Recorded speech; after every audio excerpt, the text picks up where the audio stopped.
how to turn off Reels on Facebook. So if you want to completely turn off or disable the Reels or the video section from your Facebook account, then here's the real guide of how you can do this.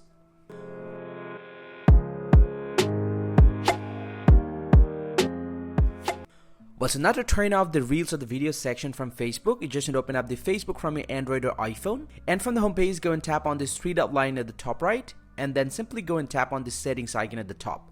Now once you're here inside your Facebook settings, just scroll down and go and tap on tab bar. Inside the tab bar, tap on customize the bar, and inside this one you'll get to see the Reel section is currently selected with the auto, so just need to select that and then go and tap on hide. Make sure the Reel section inside the hidden option, and once you do that, just get back from here, get back to the Facebook homepage. Now go ahead and force close the Facebook application from the background and reopen it, and most likely the Reels option will be gone from the Facebook account. Hope you find this very helpful, guys. If you do, please drop a like and subscribe to the channel. See you guys around, and thank you very much for watching.